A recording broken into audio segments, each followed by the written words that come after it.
Tanya cepat, jawab cepat. Oke. Oke, siap ya? Siap. Jadi, apa?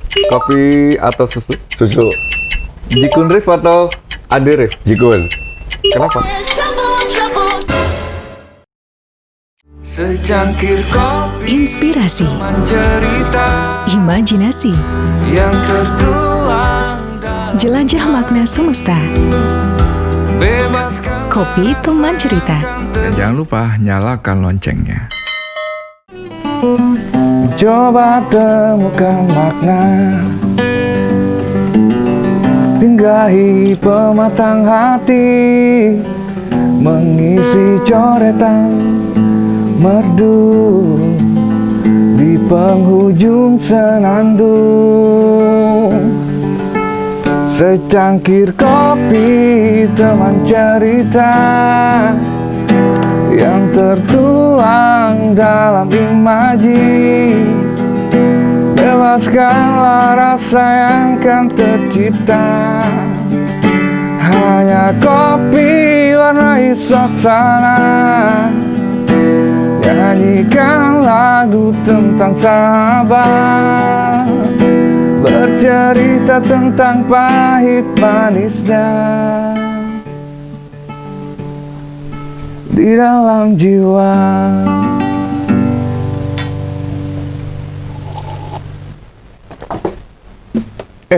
What's up guys? Sekarang kita ada di podcast Kopi Teman Cerita. Hari ini gue mau berkunjung ke teman gue, salah satu teman lama. Dia itu pelopor band punk Indonesia ya, salah satunya.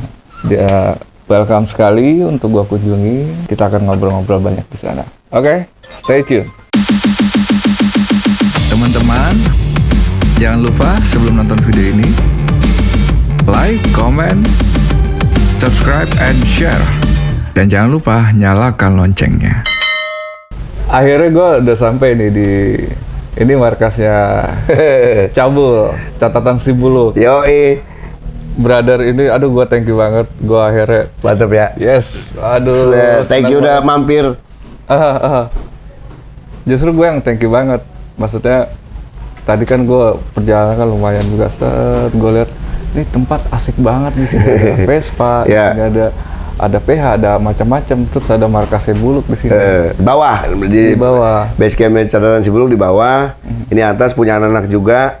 Emang ya udah tongkrongan kita ada dua ini atas bawah sama bengkel sepeda. Bengkel Bengkel sepeda. Berarti sepeda lagi laku-lakunya. Wah, banyak banget. Sadis dia karena Sabtu Minggu tutup. Sabtu Minggu tutup. Biasanya Minggu memang biasanya pada riding lah kalau Minggu pagi. Nah, gue cuma kalau Minggu pagi gue tidur, gue kalau riding sore baru gue ikut. Oke. Siap. By the way, gue panggil Kang aja ya. Ayo buluk aja deh. Soalnya di umur Jelita tuh ada kayak simbol apa tuh, kepanjangannya apa? Jelang 50 tahun. Beliau ini udah nyaris 50 tahun. Biasanya kalau Jelita tuh, gue sering cerita, kita kalau mau duduk itu mau duduk tuh Allahu Akbar, mau bangun Bismillah. Bismillah. Jadi kalau mau duduk pasti kita kalau mau Allah Akbar. Oke.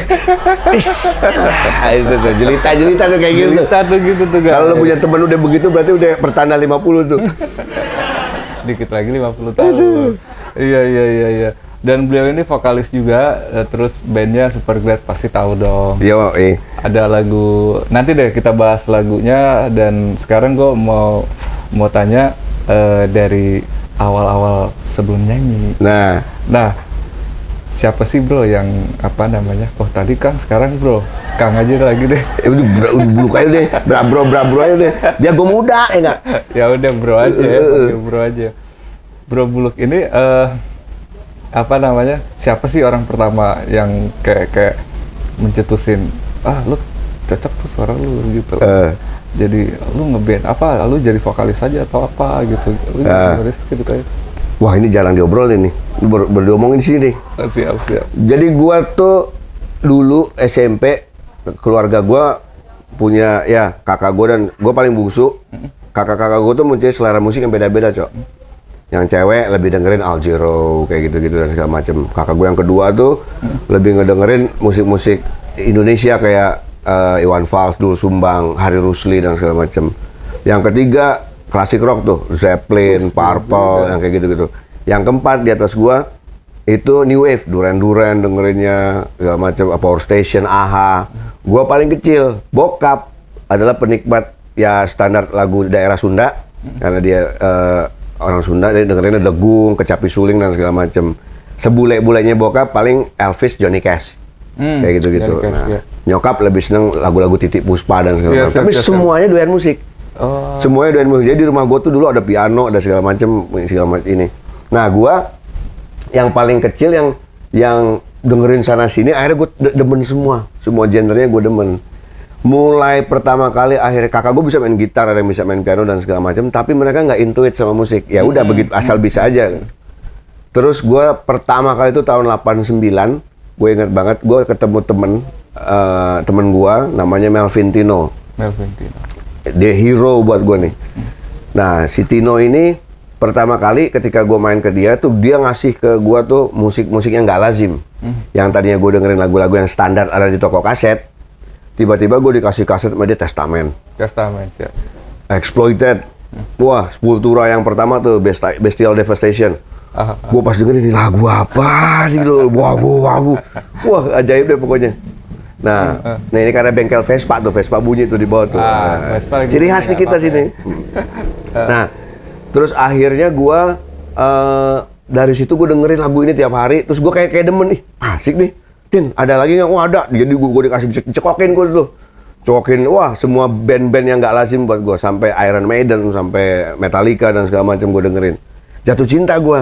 Yes. Terus gue belajar nge-growl di situ pertama kali. Iya. Belajar nge-growl, tapi salah kan dulu. Nge-growl kita hajar dari Teknik, leher. Hajar dari leher. Gitu. Sampai serak, sampai segala macam. Ujung-ujungnya, ya gue akhirnya ngikutin apa yang ada di zaman itu, nggak ada informasi, jadi gue ya udah main ke anak-anak metal tongkrongan waktu itu di Pit Pub. Di Pit Pub isinya ada Rocks, ada Suckerhead waktu itu, pada ngumpul di Pit Pub. Dari situ gue nongkrong, wah ngelihat komunitasnya, ngelihat cewek-ceweknya pada saat itu. Lu bayangin cuy yang nongkrong di sana, Sofia Lajuba, Cornelia Agatha, pacar-pacarnya mereka dulu kan, Ayu Asari masih sama almarhum Jody, ya kan, Getah. Wah gila itu lu, dari situ gue kayak, wah gue harus jadi rockstar nih. Langsung kayak gitu nih. Wah gue harus jadi rockstar nih gini. Udah, dari situ akhirnya gue coba gimana caranya gue belajar, tapi malah awal gue main band itu gue nggak nyanyi, gue main bass. Oh siap. Karena waktu itu kebetulan pas gue punya band pertama tuh, Antiseptik namanya. Boleh dibilang salah satu punggawa punk rock di Indonesia lah. Antiseptik itu gue pertama ketemu, mereka sudah ada vokalis, memang leadernya, Barry. Dan waktu itu ada almarhum Robin Noksa, Robin Huta Gaul. Ada almarhum Acit juga, yang akhirnya gue tergabung di situ. Gue malah main bass awalnya. Main bass di Septic, wah udah nikmatin aja jadi main bass. Dan gue mengidolakan Sid Vicious pada saat itu. Pas lah, basis lah. Kalung gembok, rambut jabrik dan segala macam. Udah, gue main bass sampai Septic itu dari 90 sampai 94. 4 tahun. 94 itu gue gabung sama, jadi Septic masih ada 94, gue masih ikut sama Septic. Gue bukan bikin band, gue gabung sama band namanya Waiting Room. Di Waiting Room gue vokal. Oh, mulai vokal gitu. Nah, gue sadar kalau misalkan sombongnya, anjing gue bisa nyanyi nih gitu. Walaupun nyanyinya amburadul ya, lo ngerti. Tapi gue bisa nyanyi gitu, nggak buta-buta nada amat gitu. Sama Waiting Room. Gitu. Di Waiting Room gue masih mengcover lagu-lagu orang tuh dulu, cover lagunya Fugazi, cover lagunya Shelter, cover dan segala macam, sampai akhirnya gue tetap jalan sama Septic, main bass, Waiting Room manggung, gue nyanyi. Septic juga cover tuh ya? Septic ada lagu sendiri sama cover Black Flag, cover Exploited, cover DRI pada saat itu. Sampai akhirnya gue punya 2 band, yang satu main bass, yang satu vokal. Dari situ lama-lama ada ketidaksepahaman gue sama Septic karena jalur hidup pada saat itu. Septic lebih memilih yang gelap, lebih punk rock lah kasarnya.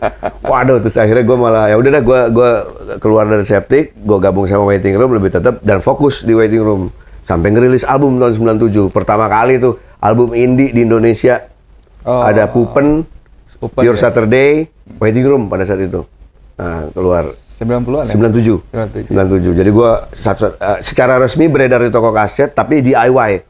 Biasanya anak-anak underground atau anak indie pada saat itu rilis hanya diedarkan di lapak-lapak atau Ya, acara-acara. betul.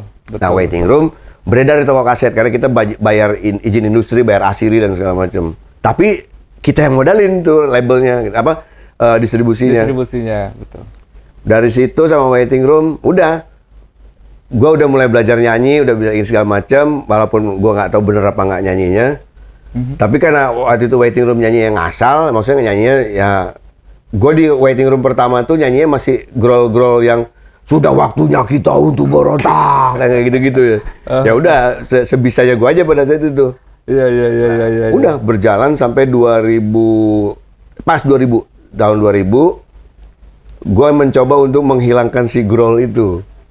Gitu, coba nyanyi Jadi tahun 2000. Nyanyi bener gitu. Nyanyi ya? beneran, dalam arti bernyanyi dengan nada, nyoba bikin lagu yang akhirnya nggak nge-grol, nggak teriak-teriak. Akhirnya waiting room tahun 2000 ngerilis lagu Satu Dunia. Ini baru beredar nih di digital. Gua ngerilis Satu Dunia tuh sign kontrak sama Aquarius. Pertama kali akhirnya waiting room masuk major. Gitu. Waiting room ya, pertama kali lu di kontrak tuh waiting room lah. Masuk major label. Nah, dari situ gue belajar itu yang namanya nyanyi lah. Bikin lirik yang kebaca sama orang. Jadi Yes. akhirnya bikin tuh judulnya Satu Dunia. Akhirnya mencoba nyanyi secara nggak kayak di setiap jalan langkahku terhenti, jari menunjuk kayak gitu-gitu. Ya, nah, ya. akhirnya gue nyanyi beneran. Nyanyi beneran. Dari situ udah. Ternyata gue kayak, gue bisa nyanyi kayak ini gitu. Kayak gue cover kayak misalkan ada Bento Forti main di mana, dulu ada Jaya Rock Jaya Pop, ada band apa main gitu. Gue suka nyanyi. Karena gue dari dulu demen glam rock kan, gue demen Europe gitu, demen dari kakak gue. Ya, Jadi akhirnya gue ada ini, request lagu Carrie gitu. Gue nyanyi When Lights Go Down. Gitu. Iya. Jadi akhirnya, nah terus teman-teman, lu bisa nyanyi lu. Iya bisa. Jadi dari situ gue jadi kayak percaya diri lagi gitu. Iya. Sudah dari situ, gue jadi vokalis aja dah gitu. Sampai sekalian. Iya. Nah dari waiting room itu sampai ke Superglad itu. Ya. Ceritanya panjang ya. Jadi kalau waiting room itu sebenarnya kan dari 97 sampai 2000. Album kedua waiting room, Propaganda, itu buat gue sih sebenarnya fenomenal album itu. Karena dirilis di tahun 2000 di mana acid jazz belum gede banget. Belum gede. Waiting room merilis sebuah konsep musik acid jazz, funk, tapi sayangnya terlalu cepat rilisnya. Ya. Dan nama waiting room sudah terbentuk dengan musik hardcore dan ska yang akhirnya membuat bumerang buat si waiting room. Kok berubah nih pas masuk label? Jadi imbasnya gara-gara label pada saat itu waiting room berubah. Akhirnya gue masuk di 2000 album berikutnya, itu waiting room udah mulai goyah tahun 2002. Waiting room mulai goyah, gue kayaknya langsung ngomong ke anak-anak. Guys, gue cabut deh, gue bilang. Ya terus gimana? Gue nggak bisa lagi gue. Tapi kan lu ada kontrak sama label lu. Ya udah gue ngomong sama Aquarius. Izin. Gue ngobrol sama Aquarius akhirnya bilang pada saat itu, tapi lo harus wajib satu album lagi nih. Oh ya udah deh, oke. Jadi satu albumnya Waiting Room tahun 2002 itu gue ikut, tapi gue udah nggak into it sama band. Jadi gue tinggal, lo bikin lagu gue tinggal nyanyi deh gitu aja. Betul, seprofesional aja. Udah akhirnya 2002 gue ngundurin diri dari Waiting Room, 2003 gue bikin Superglad. Langsung. Nah pas bikin Superglad juga dari teman gue, udah punk rock aja deh, nggak usah ngefung kayak gitu deh. Lu dulu punk rock, udah bikin punk rock ya juga ya. Ya udahlah, gue udah jadi Superglad. Superglad memang langsung bikin album tuh. Awal. Bikin band langsung. Pas Superglad bikin itu, gue bikin mini album. Tahun 2003 itu, pas gue bikin Superglad, bikin lagu cuma 4 pertama, gue bikin mini album. Kerjasama sama Spills Record dari Bandung. Spills Record juga yang ngerilis SID dulu sempat, Shaggy Dog, dan segala macam. Nah, gue bikin sama si Spills Record 4 lagu.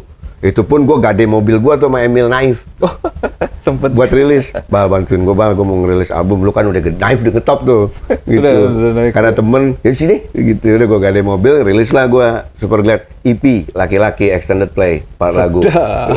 Sadi. 4 lagu tuh hajar. Rekaman juga masih ambu. Pertama kali digital masuk tuh. Gue inget banget. Oh, digital. Rekaman digital. Oh, rekaman ya. Iya. Karena Waiting Room masih ngalamin pita. Gue rekaman waiting room masih di Gins. Masih pakai pita, masih pakai struder. Analog. Analog. Metronomnya di depan lu, pak, masih kayak gitu.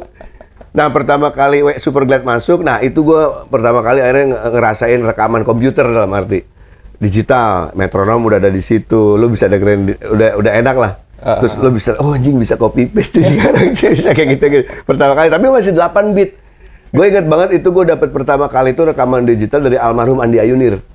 Gue dikasih cakewalk dulu, Cakewalk, ininya apa namanya? DAW. DAW-nya dikasih cakewalk. Pertama kali pakai cakewalk masih 8 bit. Jadi lu rekaman cuma punya 8 track. Jadi itu segitunya dulu. Iya, gue ngerasa. Itu Superglad ngalamin itu pertama kali belajar digital juga. Rilis lah album EP Laki-Laki gitu. Rilis EP Laki-Laki boleh dibilang Superglad ini, Cok, rezekinya bagus. Ya. Di saat rilis, Oke. nggak lama kemudian dari rilis, Superglad kepilih jadi MTV Exclusive Artist. Tuh, dengerin tuh MTV Exclusive Artist. Itu paling baru 2 minggu rilis. Tiba-tiba MTV menghubungin kalau Superglad kepilih jadi MTV Exclusive Artist. Tuh. Jadi memang rezekinya pas. Wah, cit, langsung kaget gue tuh. Gitu. Udah, MTV bilang, lo udah punya video klip belum? Udah, padahal gue belum punya. Makanya gue bilang kaum milenial harus tahu lah sosok-sosok yang era 90-an atau 2000-an, karena penting banget kan. Mereka tuh ada prestasi gitu kan. Kayak MTV eksklusif itu Wah, susah dapetinnya. banget. Itu aja gue hujan angin tiba-tiba dapet, ditelepon tiba-tiba. Dulu kan nggak ada manajer, nggak ada apa-apa gue. Jadi di kontak di kaset itu ya nomor gue gitu, nomor personil. Gitu. Langsung. Dan ya. gue yang memang di situ nomor gue yang tertempel di situ gitu. Siap. Nah, gue dihubungin tuh udah punya video klip belum? Udah. Oh, bisa dikirim nggak? Bisa. Kapan? Ini lagi kita edit. Bisa nggak kalau sekitar 3-4 hari lagi? Oh ya, nggak apa-apa, kita tunggu. Itu gue hari itu juga gue ke IKJ, gue cari anak-anak yang pada ujian akhir. Lu kameramen kan, lu bisa ngedit kan? Lu bikinin gue klip studio. Siap. Asli tuh gue bikin klip di studio. Jadi. Gila. Keren banget. Gue demen banget makanya cerita-cerita lama kayak gini tuh gue buat buat inspirasi gitu kan. Perlu banget tuh kaum milenial lihat-lihat podcast kayak gini, obrolan kayak gini. Kemudian formasi Superglad itu ada perubahan-perubahan gitu. Ya, baru kemarin 2019 gitaris yang Superglad Dadi ngundurin diri karena dia ngajar nih di depan sekolahannya Cikal. Dia ngajar di situ seni musik dan seni rupa, cuman dia lebih fokus sama ngajarnya sampai akhirnya dia untuk band tuh waktunya dibaginya udah nggak bisa 50-50 lagi. Iya. Jadi dia ngebagi waktu ke band cuman bisa ngasih 30%. Iya, lebih sedikit. Lebih sedikit. Nah, dari situ kita kayak waduh, ini kalau kayak gini latihan cuman bisa 1 jam. Nah, gitu-gitu PR juga, workshop datangnya nggak bisa terlalu intens. Jadi aduh, kayaknya berat juga nih. Akhirnya dia merasa nggak enak. Dia ngundurin diri dari Superglad. Tapi jalan sama Dadi dari tahun 2003 ketemu 2019. Gitu, 16 tahun bareng sama Dadi. Jadi baru 2020 kemarin pas pandemi, Superglad akhirnya bertiga. Secara formasi bertiga. Tapi kita dibantu adisionalnya Adui itu gitaris Speak Up. Oke. Gitaris Speak Up emang salah satu band punk legend juga dari Speak Up dari tahun berapa nih? 97. Speak Up, dia salah satu temannya anak-anak juga, satu komunitas juga yang akhirnya bantuin si Superglad, si Aduinya. Gitu. Ya akhirnya ya Adui dan geng-geng Speak Up ini yang bikin catatan si Buluk kayaknya. Tim-tim sama juga. Iya ya. Iya ya, muter-muter aja ya. Terus Superglad siapa yang bikin? Gue. Ini nih. Itu dia pas gue keluar dari si waiting room. Bang, gue bingung, anjir, gue mesti gini. Teman gue ngasih tahu ada almarhum teman gue Reza. Lu dari dulu udah punk rock, lu ngapain lu buat band acid jazz lah apa segala macam, punk rock aja udah. Ya bikin band punk deh. Siapa ya personilnya? Cari aja. Gue nongkrong di studionya Giok basisnya Superglad. Dulu memang studionya Giok tuh door studio, base campnya anak-anak komunitas di situ, rekaman, latihan, Seringai, The Brandals, semua itu nongkrong di studio situ. Gue nongkrong di situ awalnya. Di saat lagi awal-awal itu gue sempat rada bingung tuh, ngajak siapa gitu. Nah, Eka pada saat itu vokalis Waiting Room, dia sudah bikin The Brandals. Dia udah bikin The Brandals sudah mulai rekaman. Gue lagi nyari personil. Karena gue nongkrong di situ, akhirnya gue pikir udahlah, gue ajak anak-anak yang nongkrong situ aja. Akbar, drummer Betrayer kan, Bar bantuin gue drum bar, gue bikin Oh, project berarti kan. emang dari lu ya? Sebetulnya project solo akhirnya ngeband. Jadi ngeband, bantuin gue ngedrum bar gini-gini. Lagu apaan? Punk rock aja, yuk. Ya udah. Cara dia drummer metal, betrayer gitu pada saat itu. Aduh, gitaris siapa ya? Si Dadi waiting room-nya gue pinjam nih. Dan gue butuh lu bantuin gue isi feel gini. Boleh, udah. Giok di waiting room main perkusi. Tapi dia memang bisa main bass kan. Yok, lu mau main bass nggak? Bantuin band gue gini project kan. Ayo, gitu. Ya udah. Berempat lah itu gue projectan iseng awalnya berempat. Bikin, pas udah jadi, gue namain pertama tuh The Glad Superstar. The Glad Superstar. Jadi tuh Gladnya tuh Giok, Lux, Akbar Dadi. Oh. Gitu. Gue namain itu. Tapi kayaknya anjing panjang amat The Glad Superstar namanya gitu. Gua ngelihat stiker tuh di mobil gua, ada stiker di belakang mobil gua tuh Super Groove. Wah, Band zaman dulu Super Groove. Wah, Super Groove, Super Glad. Oke juga nih, jadi loh si Super Glad jambu. Pas gua bikin itu ternyata Giok, Akbar sama Dadi nyaman. Oke. Enak di sini. Lanjut. Kita seriusin aja yuk. Ya udah, jadi berempat gitu. Berempat. Iya. Berapa album sih? Super Glad total album 9 album, 4 mini album. Banyak. Jadi Banyak 13 sekali. totalnya karyanya. 3 album 4. Album 9. Label ya berubah-berubah. Berubah. Siap. Pertama itu Spills Record, kedua kita kerja sama BMG Indonesia. Iya. Ketiga kerja sama SGK Musik. Keempat kita kerja sama 601 Record. Udah pada bangkrut juga ini semua nih. Keempat kita kerja sama Aquarius. Kelima 5, 6, 7, 8 The Majors. 5, 6, 7, 8 The Majors. 9 kemarin Super Glad sendiri. Label sendiri, berandalan Ibu Kota Record. Bir. Keren. Berandalan. Iya. Terus yang gue pengen tahu nih, suka dukanya apa sih lo? Anjir. Sendiri. Banyak dukanya, awal-awal puyeng palang. Pokoknya ya ini lucu gini. Super Glad album pertama, kedua, ketiga itu jalannya mulus. Dalam arti kita jadi MTV eksklusif artis dan segala macem. Iya. Jalan oke mulus. Set. Tapi mulusnya tuh nggak langsung naik. Lama banget. Tour dikit-dikit udah, manggung dikit-dikit udah. Bener puncak top of the world-nya si Super Glad tuh 2006. Pas Super Glad ngerilis satu single. Tahun 2006. Dan itu hits satu tuh. Banget. Itu lagu boleh dibilang yang menghidupi dan mengawini para personilnya itu pada saat itu. 2006 lagu satu dipilih MTV, dikasih kepercayaan buat jadi theme song Staying Alive untuk HIV. MTV Staying Alive. Nah, Staying Alive juga diadain di luar negeri juga tuh, banyak kan. Lionel Richie lah, Stevie Wonder segala macam. Ada Staying Alive. Kayak dulu ada MTV Live Age. Iya. Tahu. Nah, akhirnya si Super Glad kepilih lagunya jadi theme song Staying Alive di 2006. Kita dibikinin video klip.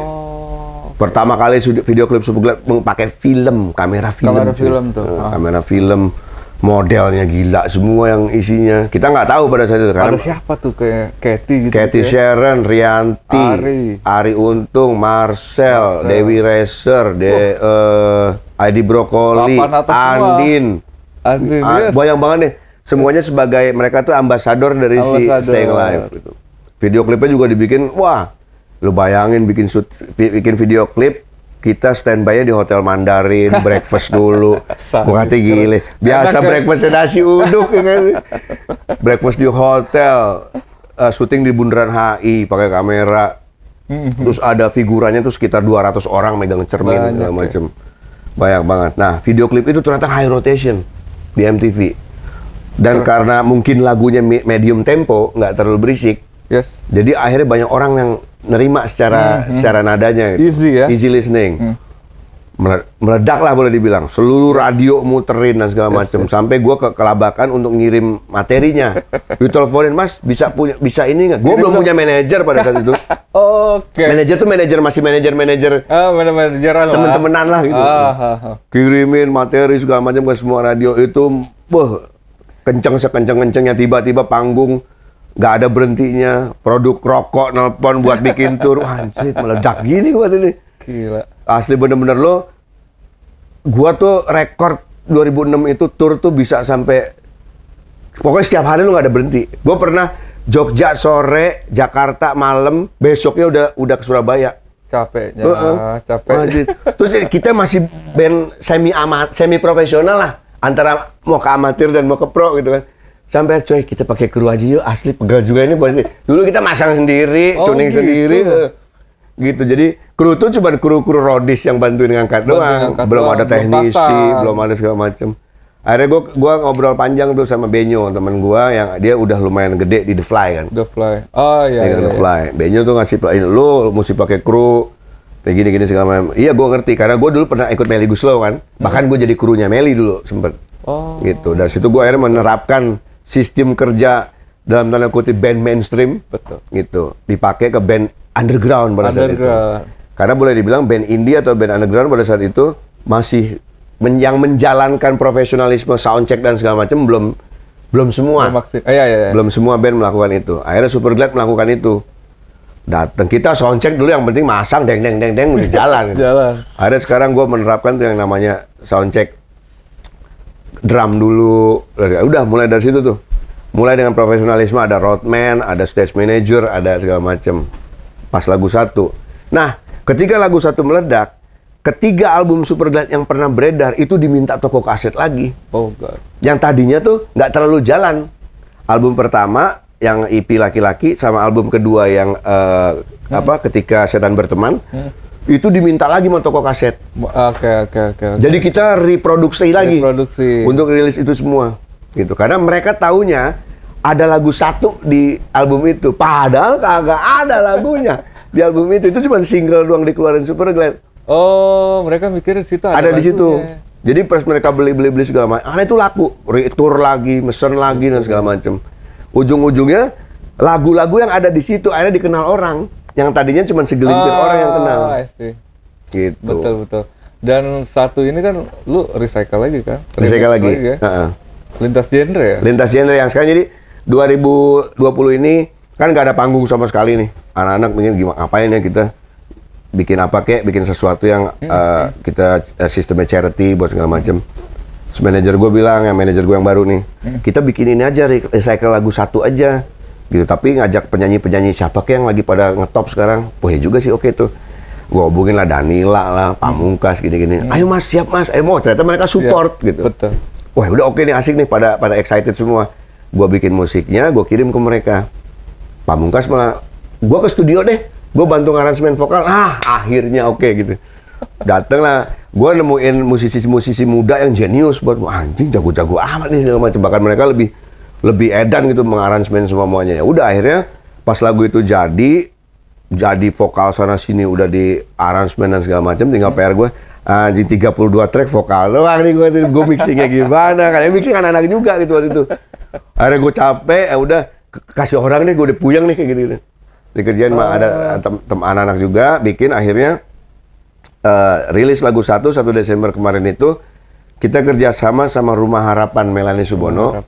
Jadi lagu 1 itu kita edarin di digital, ya kan, semua gerai digital ada, merchandise-nya pun kita keluarin.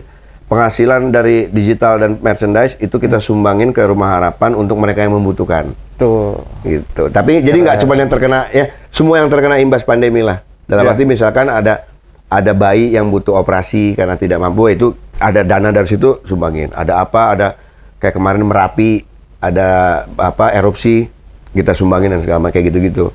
Kalau dulu staying alive ya. Untuk HIV sekarang pandemi. Untuk semuanya sekarang. Tuh, lagu 1 itu sangat memberi berkah banget nih. Amin. Keren banget tuh. Kalian harus nonton loh. Nonton di channelnya Cabul ya. Ya. Cabul. Video klipnya keren banget. 1 ada di Superglad TV. Di YouTube Superglad TV. Nah. Siap. Kemudian dari semua itu kita mau udah arah-arah sedikit dalam. Ya. Wah, ini dulu ya. Oh, ini dulu berarti ajan dulu. Ajan dulu. Sambung lagi. Guys, aku mau memperkenalkan sama kalian loh, ada puding cinta. Wow, enak banget nih buatan adekku. Tapi ini namanya dikasih nama Mak Menter. Lucu. Ada Daje ya. Ini enak banget loh. Cobain deh. Delicious, yummy, extremely yummy. Ini kayak kita puding-puding kalau mama kita bikin kan penuh dengan cinta tuh. Ya kayak gitu rasanya. Kayak kecintaan gitu. Kita kembali lagi ya. Tadi suka duka nih, kita lanjut. Kita ngobrol suka duka si Superglad ya. Kalau suka duka Superglad tuh dukanya di awal banyak banget. Pertama, oke, secara jalan mulus. Mulus. Nah, nanti MTV Exclusive Artist kita dapat dan segala macam. Secara secara prestis dan secara dikenal lumayan lah. Betul. Tapi secara dalam tanda kutip finansial, gembel iya malah ada juga. Tour kita jalanin sendiri. Kita tour Jawa sampai Bali tuh bikin sendiri, nyewa bis sendiri, nyari hotel sendiri. Benar-benar kita patungan, nggak ada apa-apa, disponsorin sama teman-teman clothing dan segala macam pun nggak menutup. Kita bikin acara misalkan sampai Pekalongan, bikin event sama teman-teman komunitas lokal, jual tiket sendiri. Kadang-kadang dari hasil tiket yang kita jual tuh pada saat itu ya cuman butuh buat makan. Buat makan. Kita dapat makan, kita dapat penginapan, habis itu pindah kota begitu juga. Gitu. Baru dirasain Superglad benar-benar dapetin income dalam tanda kutip, dapat duit manggung gede itu pas rilis lagu 1 2006. 2006. Baru tuh kita benar-benar yang tadinya kita manggung ya asal ada makanan, asal ada minuman ajar. Cukup, ya kan. yes. Dikasih uang transport 500.000 juga ayo gitu. 2006 pas itu tiba-tiba gue ingat banget tuh gue ditelepon sama salah satu produk rokok. Mereka mau bikinin kita tour Sumatera. Terus gue kebingungan gitu gue. Budget berapa nih Mas Bulog untuk per kotanya? Anjing berapa ya gue katanya. Gue buka berapa ya? Gue iseng. Gue tanya teman-teman yang udah pada, lu buka berapa sekarang band lu? 15, 20. Cing, band gue segitu kemahalan kayaknya gue begitu. Jadi gue buka per kota 10 juta dulu. Bro, satu titik 10 juta deh, gue bilang itu di luar akomodasi transportasi. Kita berombongan 12 orang, gue bilang Iya, bersih. Ya. Oke Mas, gini-gini. Gue inget banget itu orangnya baik hati itu si orang yang hubungin gue IO-nya. Dia langsung ngomong, Mas, kita sebenarnya udah deal di 15 nih gitu. Oke. Titiknya, gini aja Mas Bulog, kita okein ya untuk jalan 11 titik, 15 juta per titik. Oh ya udah, lu ambil aja bro, nggak usah Mas. Udah gini, jadi gue mau ngasih dia tuh gitu. Dia nggak usah. Dari situ udah. Pas. Gue langsung, berarti Superglad dengan harga 15 juta masuk nih. Masuk banget. Dari situ setiap ada pensi, gue buka 15 segala macam. Akhirnya udah pas nemu manajer, manajer yang ngatur tuh. Gue naikin deh sekarang jadi 20 ya, gue naikin jadi Jigo ya. Nah dari situ lah. Dari 2006 ketemu 2009 tuh lumayan. 3 tahun tuh Superglad nemuin top of the world nih.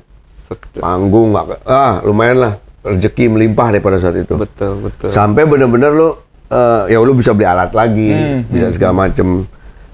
Bahkan ada yang kawin dari situ kan? Banyak. Ada pas kayak udahlah kita bisa hidup nih dari musik bisa gitu. hidup, betul. Ya cuman si Superglad itu dari awal itu gua sama anak-anak tuh memang punya prinsip kita down to earth aja merakyat. Jadi nggak harus sisi keartisan tuh nggak di ini kan. Tetap membumi ya. Kalau lu nonton ada dokumenter Superglad tuh ditayang tuh di YouTube kemarin, hari ini dan selamanya, itulah perjalanan karir Superglad tuh. Boleh dicek tuh. Itu kemarin, hari ini dan selamanya itu ada dokumenter Superglad yang menceritakan ya kita dari dulu begitu, ya kan. Hotel Wisma, ya, gua nggak ada di Raiders minta bintang 3, nggak ada. Hotel tuh layak huni, AC, udah. Cukup Wisma. Pada saat itu. Jadi gue dikasih dari mulai Wisma PLN, Wisma Mugas, ada tuh di videonya. Segitu parahnya. Bahkan turnya anak-anak tuh kalau misalkan tur di kota mana, ada fans mana, datang ngumpul. Jadi nggak ada batasan antara si Superglad sama fansnya. Ya. Sampai akhirnya memang itu jadi ciri khas Superglad. Jadi kasarnya hampir semua orang pada saat itu mengamuk band ini humble banget nih. Nggak ada, emang kita kayak gitu. Gitu. Gue ngerasain gimana gue ngefans sama band orang. Terus sekarang fans gue kayak gitu, ya udah. Gue malah canggung ketika nemu fans yang bagaimana banget, gue malah canggung. Betul. Sampai udah 2009 kita nemuin baru akhirnya akhirnya kita dapetin anak-anak sempat yang akhirnya ketika tur sama produk rokok, mereka sudah punya standar hotel kan. hotelnya bagus apa segala macam. Jadi kalau pas masuk anjing hotel keren nih ceng.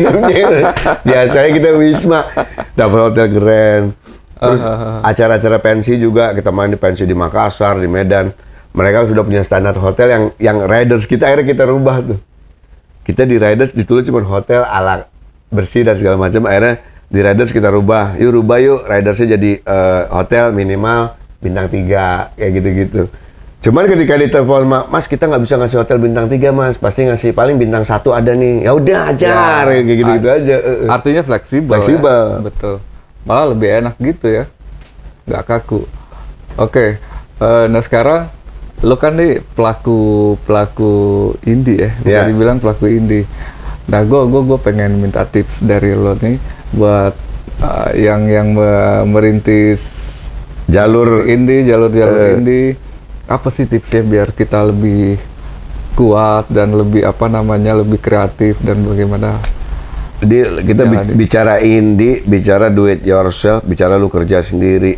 Berarti yang harus kita pegang paham pertama adalah niat. Niat tuh paling awal. Betul. Lu harus siap kalau misalkan lu ngeluarin duit udah pasti. Betul. Gak mungkin kita berharap ada, kalau lu dari mau bikin indie terus lu mengharap sponsor dulu, udah gak ada indie-indinya berarti. Jadi lu bener-bener niat pertama, habis itu lu korbanin uang untuk memproduksi karya lu, habis itu lu korbankan uang untuk mempromosikan karya lu, mau nggak mau. Tapi kalau memang lu niat dan yakin, kalau memang gue yakin karya gue bisa dikenal orang dan segala macem, udah aja jalanin. Gitu. Kayak gue dulu awal-awal, gue yakin, udah nih band bisa gede gue yakin. Gue bela-belain gade mobil ke Emil Naif waktu itu. Gue gade mobil, anak-anak juga pada jual apa segala macam untuk tur dan segala macam. Di saat tur ketika balik habis duit nggak punya apa-apa gitu. Yang kita dapat cuman dalam tanda kutip ketenaran doang. Betul. Secara finansial nggak ada. Tapi dari situ akhirnya lama kelamaan kalau memang kita yakin ada aja timbal baliknya. Akhirnya semakin lu punya fanbase, semakin ada orang yang suka band lu, band lu sudah ada namanya di komunitas, di anak-anak SMA pada saat itu. Ya akhirnya mau nggak mau lu dihubungin sama panitia dan dipukul balik ya. Dari situ akhirnya ada feedbacknya. Nah cuman itu dia, kalau memang kita ngomongin soal jalur indie, itu jalur yang menjanjikan sebenarnya, Pak. Betul. Karena dalam arti gini, lu tidak ada yang membatasi lu untuk berkarya. Tidak ada yang membatasi lu untuk lu bikin apapun. Lu mau bikin video klip di tong sampah kayak bodoh amat kan kayak gitu. Kayak gitu itu, apalagi sekarang semua tools media udah mendukung. Kita udah punya YouTube, sosial media udah banyak. Tinggal caranya gimana lu bikin gimmick, bikin yang menarik, bikin sesuatu yang orang akhirnya viral dan segala macam. Tinggal akal-akalan tukang bubut lu aja lu keluarin itu. Gimana caranya viral? Abis itu balik ke karya lu, ke materi lu. Materi lu diterima, bisa jadi sesuatu yang booming gitu. Betul. Gitu. Itu bagus banget tuh. Nah sekarang yang gua kalau lu bisa lu bisa balik dari perjalanan lu pertama sampai sekarang, perjalanan lu ini lu bisa maknain apa kira-kira? Roller coaster perjalanan gua. Roller coaster. Muter naik turun segala macam, ngebut pelan wah. Jadi kalau kita ngomongin perjalanan ya kayak roller coaster kan. Jadi semua udah gua alamin, pahit, asam, garam, manis. Gua pernah mengalami puncak di mana kesuksesan sebagai seorang musisi dalam tanda kutip kerockstaran itu pernah ada. Lo tinggal manggung di mana ada SPG cakep, anjing siapa tuh, lo gampang banget urusan kayak gitu. Percaya diri lo tinggi ketika lo jadi musisi, pernah dialamin. Lo menerima sponsor segala macam, gitar, efek, ampli, itu gampang banget. Sampai lo akhirnya nggak dipercaya lagi oleh sponsor pun udah pernah dialamin gitu. Ya udah kayak roller coaster lah kehidupannya. Tinggal kita aja mau kemana nih roller coasternya nih. Udahlah udah cukup. Gue sekarang pengen lurus aja deh. Menceng dikit, lurus lagi gitu aja paling tinggal. Kalau lo dikasih satu kesempatan buat ngulang karir lo nih, Kira-kira ada satu nggak yang lu pengen ulang? Oh, coba gue begini dulu, coba gue begini. Barangkali. Kalau gue sih karena udah terlanjur gue jalanin ya. Karir gue dari dulu tuh setiap kali gue mau memutuskan untuk gue pengen begini, itu udah gue putusin dulu. Cuman kalau pengen diulang sebenarnya, gue pengen mengulang kayak misalkan dulu banyak banget cita-cita gue yang sebenarnya bisa gue jalanin terus. Kayak gue punya studio pernah, gue punya ini pernah, dan akhirnya habis. Jadi kalau pengen gue mengulang balik ke masa itu, mungkin yang akan gua ulang adalah sisi borosnya gue di era itu deh. Gitu, cowok. Kayak sekarang akhirnya nyesel sekarang, cuy. Ya lu coba dulu gue, kagak boros-boros amat ya gitu kayak Karena gitu. gampang nyari duit era 2006 Coba itu. dulu gue gini ya, jadi ada coba dulu gue gini. Nah, itu mungkin di era-era itu nggak boros-boros amat deh. Karena waktu itu gue masih bujangan. Di saat lu bujangan, lu punya duit yang melimpah, ya kan? Walaupun gue tidak rockstar syndrome pada saat itu, tapi pada saat itu gue kayak, anjing gue punya ini, gampang deh, besok manggung ini, kayak gitu-gitu. Habis kan kayak gitu-gitu. Sekarang, anjir, coba dulu gue tabung, kayak gitu-gitu. Dulu gue punya ini loh, ampli sampai 8 biji, sekarang satu pun nggak ada gue. Karena lo emang sambil main gitar sih, jadi emang proper juga. Wah, Mesa keluar, beli Mesa Bugi. Ini keluar, Mahal-mahal beli. Iya. Sekarang, udah, di iBox ya udah. Akhirnya sampai akhirnya, coba dulu gue simpen ya. Kayak misalnya gini, gue dulu punya Marshall GMP1 sama power blocknya yang 9.900. Oke. Itu sekarang harga puluhan juta dan mahal banget. Dan itu gue jual dulu cuman demi, gue mau malam ini, gue mau jalan sama cewek ini nih, aduh nggak ada duit, jual deh yang ini deh, gue masih punya yang ini kayak gitu. Coba dulu nggak gitu-gitu amat gitu. Lu jalanin 2 band sekarang ya? 2 band. Ada apa tuh tadi? Superglad sama Kausa. Kausa ini apa sih tentang Kausa itu? Kausa tuh sisi idealis gue yang nggak gue curahkan di Superglad. Gue pengen punya band metal.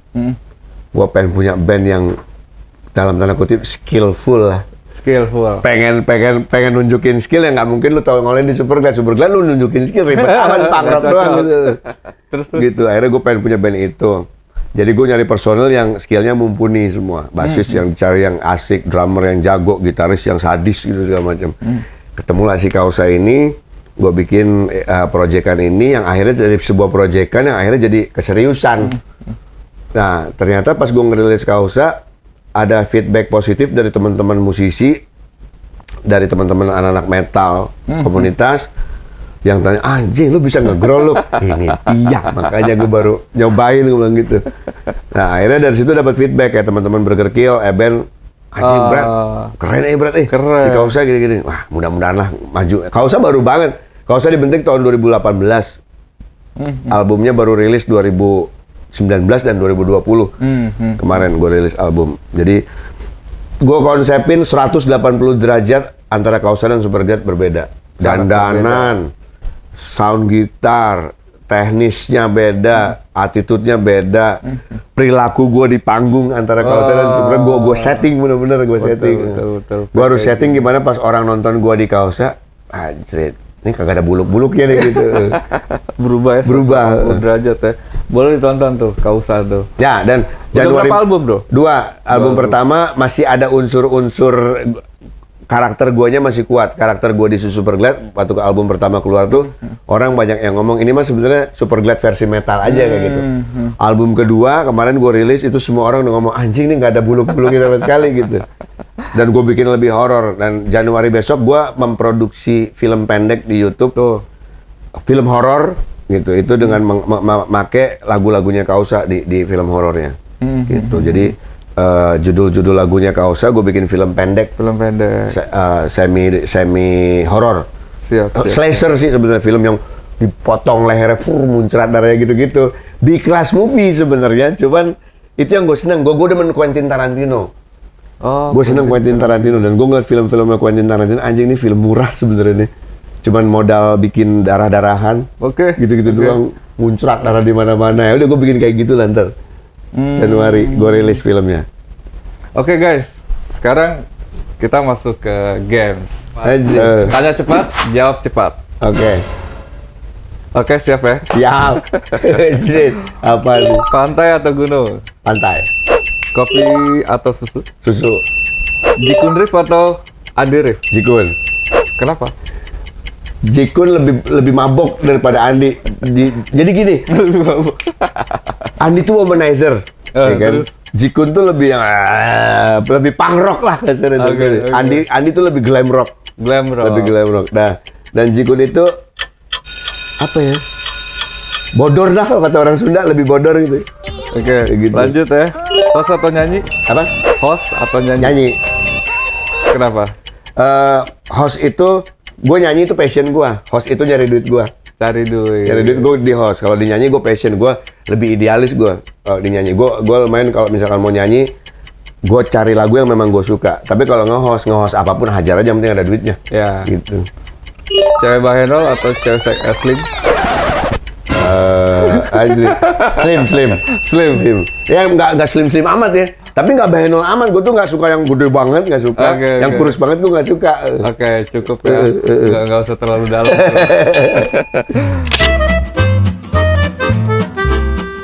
Satu lagi sih yang paling penting adalah kita tadi udah coba kita jabarin, kita mencoba temukan makna dari perjalanan karir dari Kang Buluk ini. Kita sudah menemukan makna. Maknanya adalah roller coaster. Ya, Roller coaster ini kan itu kan memang sangat berkaitan dengan mental. ya betul. Ya, membangun mental, bagaimana kita siap fleksibel. Kalau lagi di bawah, di atas, ya kan, ngombak-ngombak, mantai-mantai. Kayaknya cukup ya bro ya. Siap. Pokoknya lu niat cuy, niat sama yakin itu pasti akan ada jalan keluarnya. Lu niat akan sesuatu, lu jadi fotografer, lu niat. Gue musisi dari awal nggak pernah apa ya. Gue selalu niat, yaitu gue yakin gue jadi rockstar, Ya. kasarnya gitu. Gue yakin lagu gue laku. Menjadi kali ya. Artinya mental itu memang apa namanya, kita bangun jiwa kita menjadi, maksudnya bukan kayak gue bisa nggak kenapa kita nggak bilang gue rockstar ya, atau gue yakin gitu kali ya. Mendingan yakin aja. Tapi sama itu, ketika dapat saran dari temen tuh sangat bagus. Jadi misalkan gue punya lagu, kata temen sih kurang ini. Nah itu gue kadang-kadang oh ya juga itu penting banget. Karena karya yang kita buat belum tentu orang lain juga suka gitu. Nah tapi dengan ada masukan dari orang, tinggal lu pilih masukannya mana yang menurut lu, oh oke nih masukannya, gue nggak gini. Kayak misalkan karya gue, lu masukin lu nyanyinya lebih soft lagi, wah kagak bisa gue kalau kayak gitu. Itu tinggal diatur. Tapi ketika lu niat, lu yakin karya lu bisa laku, pasti ada jalan keluarnya. Betul. Berarti siap menerima saran itu memang penting ya. Penting banget untuk berkarya. Cukup ya. Hari Siap. ini gue thank you banyak. Lo udah ngasih kita tips apa segala macam. Terus makna, gue kan lagi cari makna ceritanya nih. Oke guys, hari ini gue thank you banyak untuk Kang Buluk nih. Sama-sama Cok. Thank you banget. See you di Kopi Teman Cerita. Kopi Teman Cerita. Kalau kata Red Hot, roller coaster. Itu dia. Siap, thank you banyak. Coba temukan makna, singgahi pematang hati, mengisi coretan merdu di penghujung senandung. Secangkir kopi teman cerita yang tertuang dalam imajinasi.